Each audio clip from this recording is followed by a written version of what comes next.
이 시간 우리에게 주시는 하나님의 말씀은 신약성경 사도행전 19장 1절에서 7절의 말씀입니다.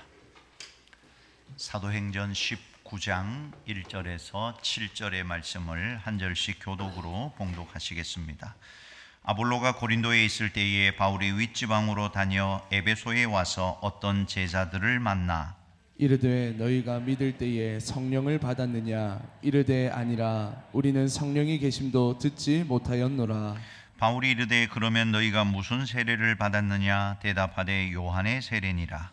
바울이 이르되 요한이 회개의 세례를 베풀며 백성에게 말하되 내 뒤에 오시는 이를 믿으라 하였으니 이는 곧 예수라 하거늘. 그들이 듣고 주 예수의 이름으로 세례를 받으니 바울이 그들에게 안수함에 성령이 그들에게 임하심으로 방언도 하고 예언도 다 하니 같이요. 모두 12사람쯤 되니라. 아멘.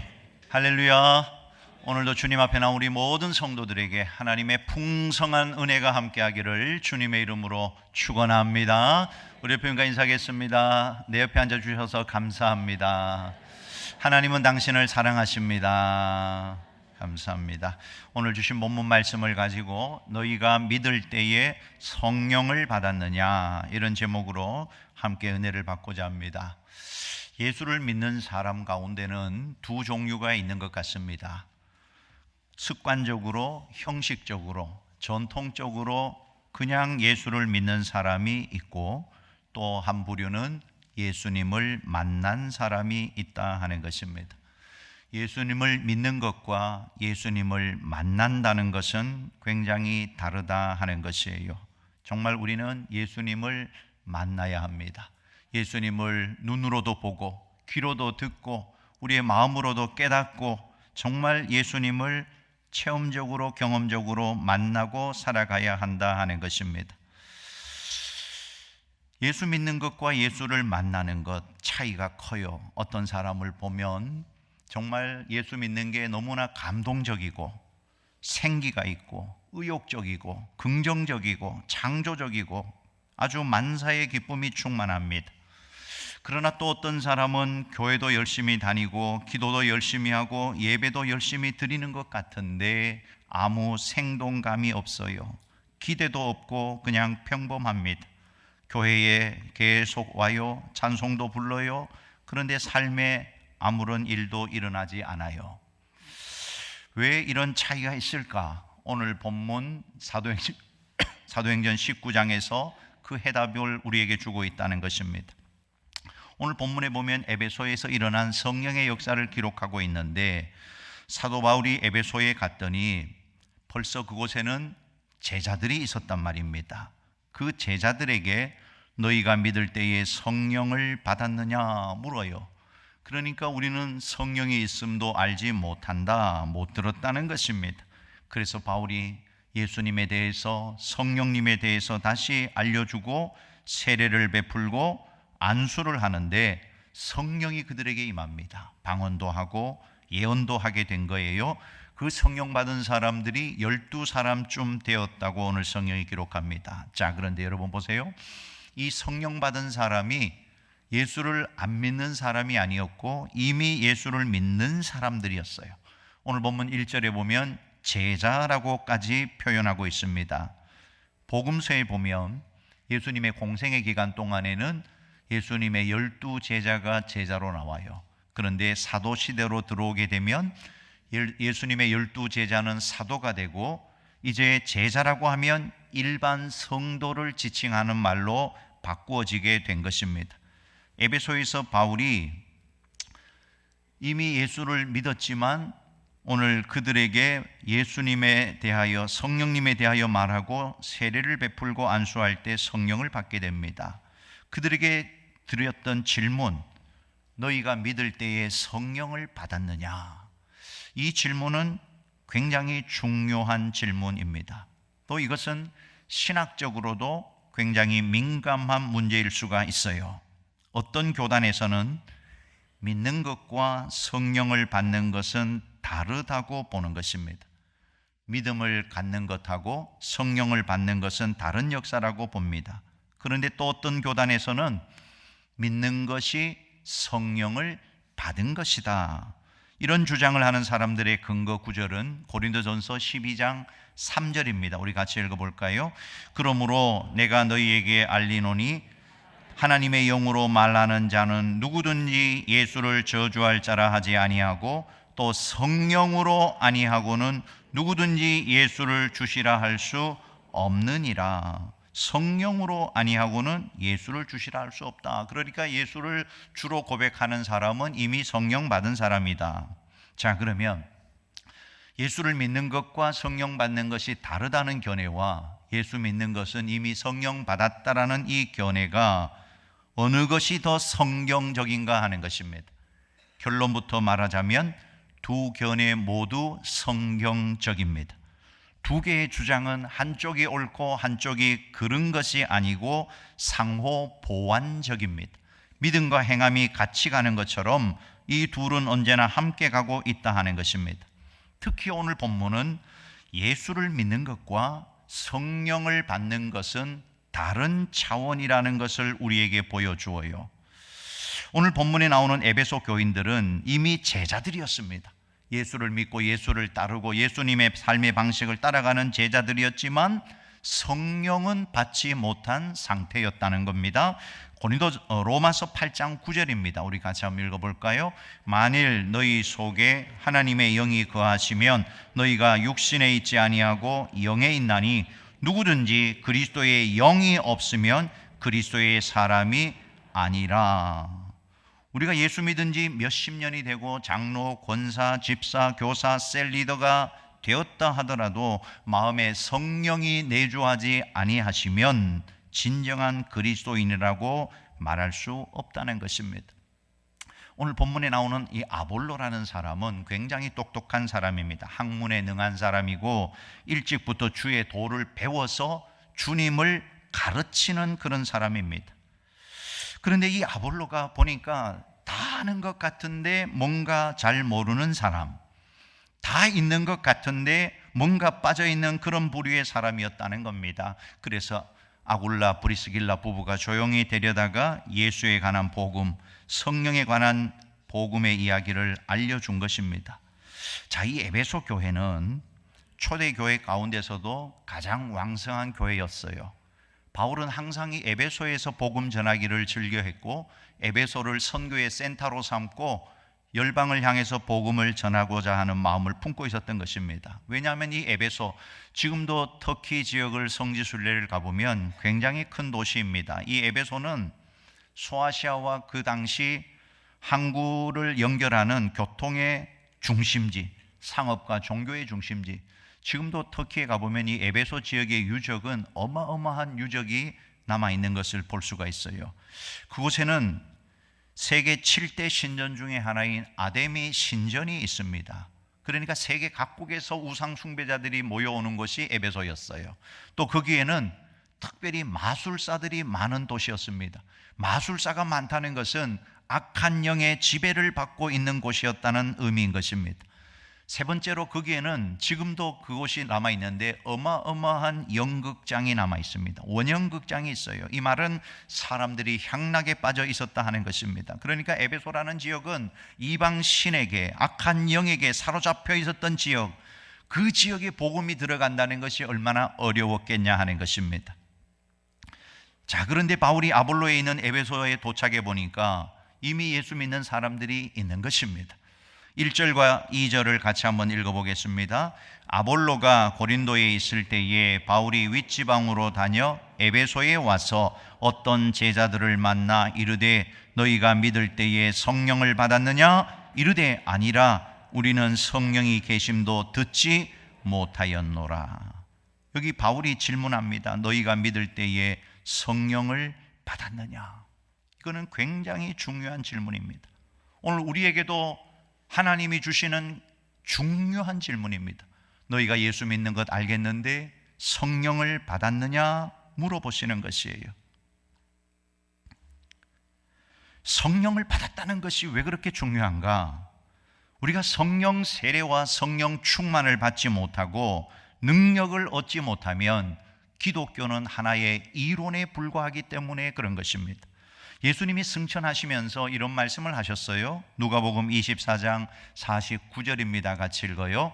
볼지어다 내가 내 아버지께서 약속하신 것을 너희에게 보내리니 너희는 위로부터 능력으로 입혀질 때까지 이 성에 머물라 하시니라. 위로부터 능력, 성령의 능력을 덧입히기까지 이 성 예루살렘에 머물러라. 사도행전 1장 4절과 5절에도 보면 예루살렘을 떠나지 말고 내게서 들은 바 아버지께서 약속하신 것을 기다리라. 사실 예수님은 마태복음 28장 19절에 뭐라고 말씀했는가 하면 너희는 가서 모든 민족을 제자로 삼아라. 마가복음 16장에도 보면 너희는 온 천하에 다니며 만민에게 복음을 전파라고 했는데 왜 오늘 말씀에서는 지금 나가면 안 된다, 기다리라고 말씀하시는 것입니까? 그것은 너희가 먼저 받아야 할 것이 있다. 먼저 경험해야 할 것이 있다. 그것을 받기 전에는 떠나지 말라고 말씀하시는 것입니다. 우리는 이 말씀을 잘 들어야 할 줄로 압니다. 자, 여러분, 우리가 예수 안 믿는 게 아닙니다. 우리 다 예수 믿기 때문에 오늘도 이 자리에 나왔어요. 부활도 믿고 십자가도 다 믿어요. 재림도 믿어요. 그런데 과연 우리가 성령으로 옷을 입었냐 하는 것입니다. 우리의 이성과 지성과 노력과 의지로 나오고 있지는 않는가 하는 것입니다. 성령의 능력을 받아서 신앙생활을 하고 있냐 하는 겁니다. 이것이 우리의 신앙생활에 결정적 차이를 가져온다는 거예요. 자, 예수님의 제자들은 이미 3년 동안 예수님과 함께 먹고 예수님의 말씀을 다 들었고 예수님이 행하시는 이적과 기적을 다 보았어요. 죽은 자가 살아나는 것을 다 경험한 사람입니다. 그런 제자들에게 예수님께서 말씀하시는 거예요. 너희들 성령을 받으라 명령하셨다 하는 것입니다. 하나님은 아무나 쓰시지 않기 때문에 하나님의 일꾼들은 반드시 성령의 기름 부음을 받아서 성령 충만한 상태를 유지하고 살아가야 한다는 것입니다. 수억 원짜리 자동차가 있어도 기름이 없으면 가다가 멈추는 것처럼 우리에게 성령의 기름 부음이 없다면 하나님의 일을 할 수가 없는 것입니다. 여러분, 예수님도 성령의 충만함을 받고 사역을 시작하셨어요. 사도행전 10장 38절입니다. 같이 읽어요. 하나님이 나사렛 예수에게 성령과 능력을 기름 붓듯 하셨음에 그가 두루 다니시며 선한 일을 행하시고 마귀에게 눌린 모든 사람을 고치셨으니 이는 하나님이 함께 하셨습니다. 예수님도 성령 받았기 때문에 귀신을 쫓아내고 병든 자를 고쳤는데 하물며 우리는 어떻겠냐 하는 것입니다. 하나님은 성령이 없는 사람을 통해서는 일하지 않는다는 것이, 성령이 우리 안에 역사해도 성령을 소멸하고 성령을 거스리고 성령을 근심하게 하는 자를 통해서는 어떤 일도 하지 않는 것입니다. 성령의 기름 부음을 계속 받는 자를 통하여 하나님의 역사가 이루어지고 있다 하는 것입니다. 인도 선교사 중에 가장 유명한 스탠리 존스 선교사가 그가 쓴 순례자의 노래라는 책에 이런 내용이 나옵니다. 내가 예수님을 믿을 때 하나님께서 내게 거듭남과 성령 충만이라는 두 가지 선물을 주셨는데 거듭남은 나를 하나님 나라로 데리고 갔고 성령 충만은 하나님 나라를 내게로 데리고 왔다. 성령 충만하다는 말은 하나님의 나라가 나에게 임하였다는 말이기 때문에 험산줄령을 지난다고 해도 높은 산과 거친 들 초막이나 궁궐 어디든지 내 주 예수 모신 곳이 그 어디나 하늘나라가 되는 것입니다. 요한복음 1장 12절에 영접하는 자 곧 그 이름을 믿는 자들에게는 하나님의 자녀가 되는 권세를 주셨으니, 자, 우리 모두는 예수님을 영접하고 하나님의 자녀가 되었어요. 그런데 구원받았다고 해서 다 능력을 얻은 것은 아니다 하는 것입니다. 능력은 성령의 인치심, 성령의 기름 부으심, 성령의 세례, 성령의 능력이 있어야 가능하다 하는 것입니다. 오늘 바울이 질문합니다. 너희가 믿을 때에 성령을 체험했느냐? 성령이 함께 했느냐? 성령이 임했느냐라고 묻습니다. 왜 그런 것입니까? 사도행전 1장 8절에 나타난 말씀처럼 성령이 임할 때 능력이 생기기 때문에 그런 것이에요. 예수님께서 뭐라고 말씀하셨습니까? 너희가 예수 믿으면 권능을 받는다라고 말씀하지 않았고 성령이 임하시면 너희가 권능을 받는다. 성령이 임하면 너희가 권능을 받고 예루살렘 온 유대 사마리아 땅끝까지 내 증인이 될 것이라고 말씀하셨어요. 자, 실제로 예수님의 제자들은 성령 받고 나서 180도로 삶이 바꾸어집니다. 굉장한 변화가 일어나요. 어쩌면 인생의 근본적인 변화가 일어났다 하는 것입니다. 이전에 변화한 모습을 능가하는 새로운 변화의 모습으로 바꾸어졌다는 거예요. 많은 사람들이 성령을 체험하고 나서 고백하는 공통적인 말이 이런 것입니다. 지금까지 한 번도 경험해 보지 못했던 놀랍고 새로운 세계가 펼쳐졌다는 것입니다. 오늘 이런 성령의 역사가 우리 모든 성도 가운데 임하기를 주님의 이름으로 축원합니다. 이제 바울은 이 에베소의 성령의 바람을 일으키고 있는 것입니다. 성령이 있음을 듣지도 못한 그들에게 성령을 받으라고 외치고 담대하게 성령의 이야기를 하는 것입니다. 그랬더니 성령의 역사가 나타나게 됩니다. 그들이 성령에 대한 말씀을 듣고 성령을 사모해요. 자, 여러분, 교회에 얼마나 오래 다녔느냐가 중요한 것이 아닙니다. 믿을 때에 성령을 경험했느냐, 성령의 기름 부으심을 받았느냐, 이것이 중요하다는 것입니다. 자, 여러분, 우리에게 문제는 진리가 없는 게 아닌 것입니다. 능력이 없는 게 문제예요. 영적인 능력이 없는 것입니다. 영역이 없는 것입니다. 자, 여러분, 우리가 새생명 전도 축제를 앞두고 어떻게 전도할 것입니까? 돈으로 할 것입니까? 기술로 전도할 것입니까? 아닙니다. 능력으로 전도하는 것이, 마귀를 영적으로 제압을 해야 하는 것입니다. 오늘 본문 6절과 7절입니다. 같이 읽어요. 바울이 그들에게 안수하매 성령이 그들에게 임하심으로 방언도 하고 예언도 하니 모두 12사람쯤 되니라. 이런 역사가 우리 교회 안에 일어나기를 주님의 이름으로 축원합니다. 소원합니다. 자, 그런데 여러분, 성령을 받았다고 해서 인격적으로 도덕적으로 완전하게 성숙했다고 말할 수 있습니까? 그럴 수는 없어요. 아마 성령 받았다고 하는 사람들 가운데도 인격적으로 부족할 수가 있습니다. 이것 때문에 시험 드는 사람들도 분명히 있을 거예요. 그러나 이것은 그 사람 인격의 문제지 성령의 잘못이 아니다 하는 것입니다.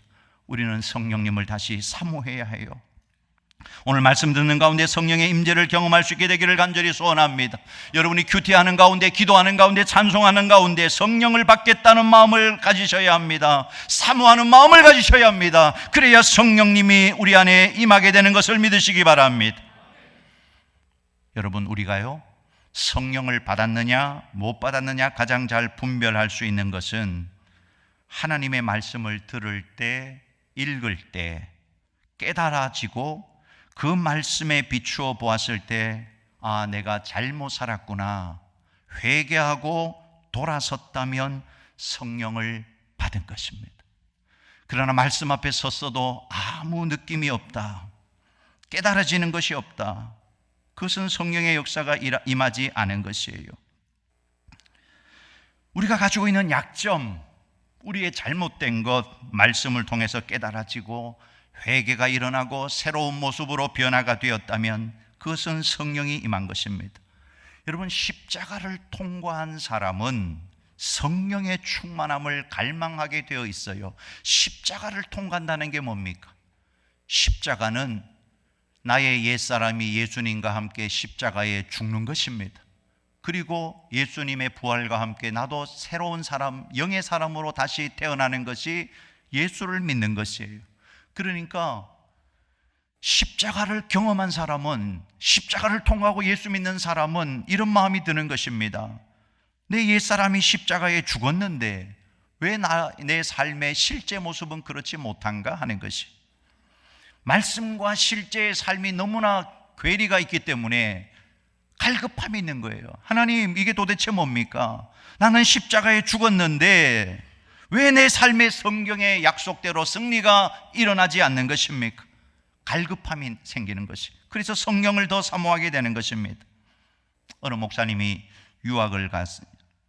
유학으로 박사학위도 받고 정말 뭐 하나 부족한 것이 없는 교수님이 그 교회에 다니는데 물어봤다는 거예요. 교수님, 성경을 읽어보셨어요?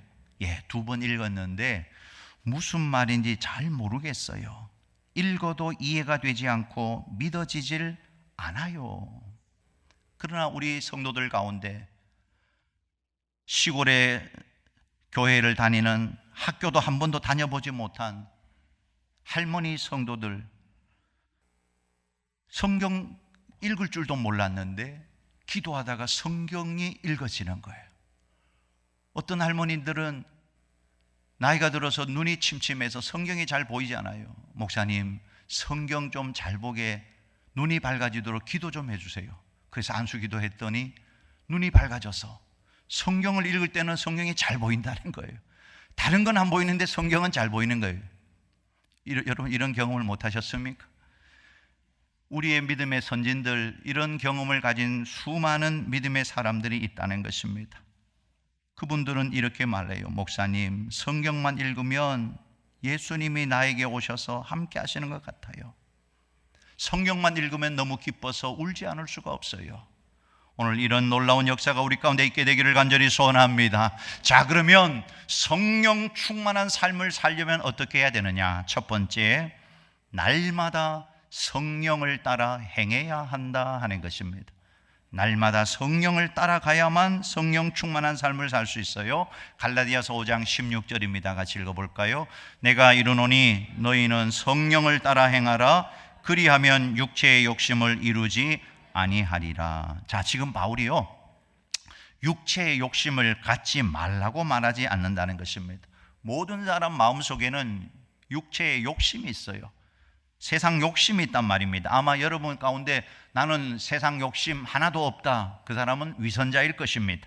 중요한 것은 뭐냐 하면 그 육신에게 내 삶의 운전대를 넘겨주지 말라 하는 것입니다. 우리가 육신에 대하여, 육신의 욕심이 일어날 때 노라고 말할 때 성령님께 우리의 삶의 선택권을 드릴 수 있게 된다는 거예요. 여러분, 우리 그리스도인의 삶은 세상에서 왕따 당하는 삶이 아니에요. 고독한 삶을 살아가는 것이 아닙니다. 예수님과 연합된 삶을 살아가는 거예요.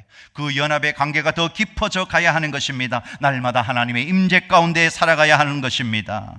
자, 여러분, 우리 모두는 다 과거에 육신의 일을 행하며 살았던 사람들이에요. 육체의 욕심을 따라서 살아왔어요. 그러다가 예수를 만나게 되었고 구원을 얻고 하나님이 기뻐하시는 자녀가 되었다는 것입니다. 그런데 여전히 우리 안에는 육신의 욕심이 일어나는 것이에요. 그래서 육신의 욕심을 따라 살아갈 때도 분명히 있어요. 자, 그런데 여러분, 물어보십시다. 여러분이 예수 믿고 나서 육체의 욕심을 따라서 행하였을 때 마음이 편하셨습니까? 마음이 기쁘셨습니까? 물론 그 순간은 기뻤을지 몰라도 시간이 지나면 마음이 굉장히 불편한 거예요. 성령께서 우리의 마음에 안에서 근심하고 계시기 때문에 그렇다 하는 것입니다. 이런 식으로 육체의 욕심을 따라서 반복적으로 살아가다 보면 결국 돌이킬 수 없는 상태까지 가게 될 텐데 그렇게 살아갈 수 있겠냐 하는 것이에요. 어제 찬양팀 워크숍을 했는데 늦게 좀 마지막 시간에 올라가 봤더니 라이프 스토리를 나누는데 제가 몇 분의 라이프 스토리를 들으면서 은혜를 받았어요. 대부분 패턴이 비슷한데 세상과 교회의 양다리를 걸치고 있다가 성령의 음성을 듣고 순종했더니 놀라운 하나님의 은혜가 임했다는 간증이었습니다. 오늘 바울이 우리에게 말합니다. 너희는 성령을 따라 행하라. 아직도 육체의 욕심을 따라 육체의 일을 도모하고 있는 분들이 계십니까? 오늘 이 시간 육체와 그 정욕과 탐심을 십자가에 못 박으십시다. 육체의 일을 버리고 오직 성령 충만하여 성령의 열매를 맺고 성령을 따라 행하는 우리 모든 믿음의 성도들 될 수 있기를 주님의 이름으로 축원합니다. 두 번째는 날마다 성령을 사모해야 한다 하는 것입니다. 고린도전서 14장 1절에 보면 사랑을 추구하며 신령한 것들을 사모하되, 신령한 성령의 은혜와 은사를 사모하라는 것입니다.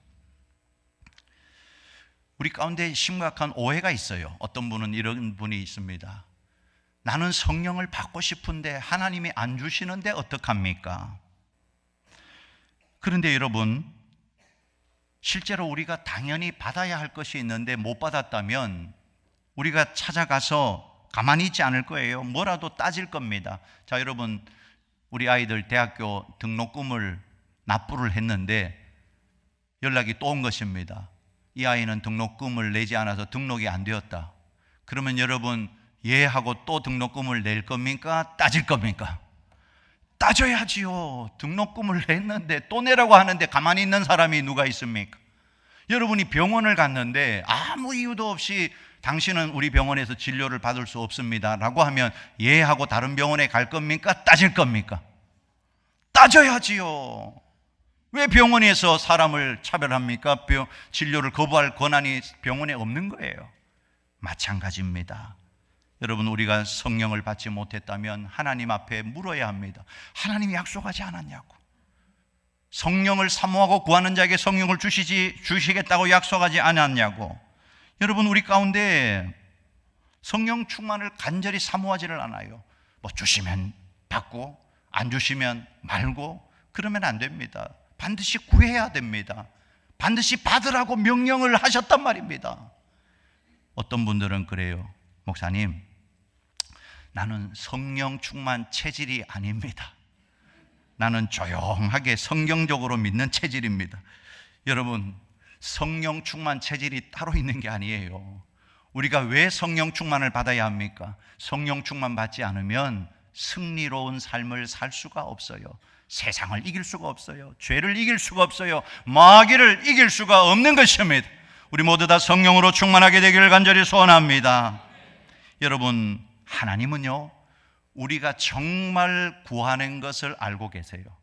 우리가 성령을 사모하고 성령을 구한다면 눈만 뜨면 성령님을 사모해야 합니다. 구해야 합니다. 사실 우리가 성령님을 사모한다고 말은 하지만 실제로 우리의 마음의 속은 다른 것을 사모할 수도 있다 하는 거예요. 오늘 우리 믿음의 권속들, 성령 충만을 구하십시오.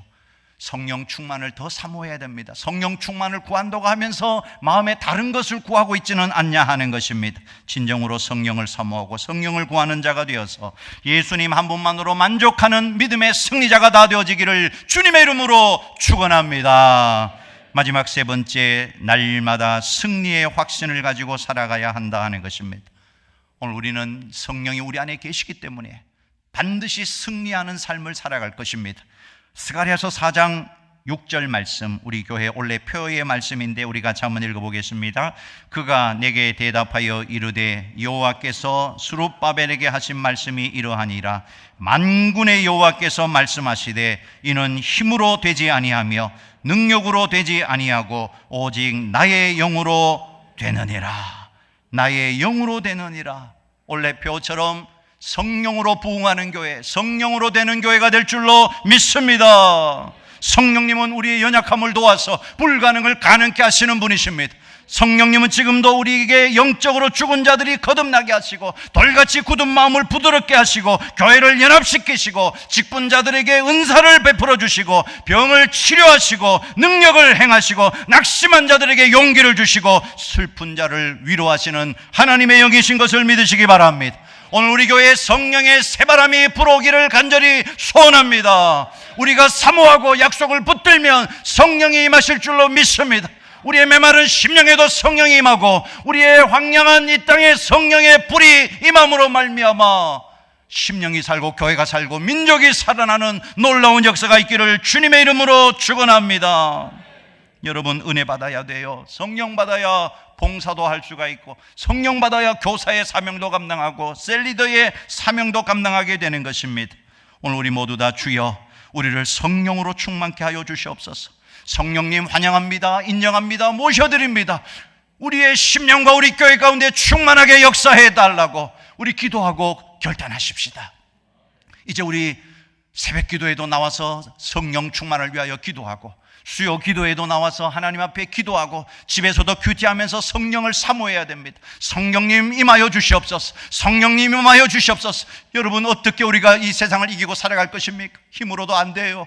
노력해도 안 돼요. 능력이 있어도 안 돼요. 그러나 나의 영 성령으로는 된다고 말씀했으니 우리 다시 성령님 앞에 무릎을 꿇으십시다. 성령님, 내 삶의 운전대를 주님께 내어드립니다. 주님, 내 안에 역사해 주십시오. 우리 교회 가운데 역사하여 주십시오. 성령으로 되는 교회가 되게 하여 주시옵소서.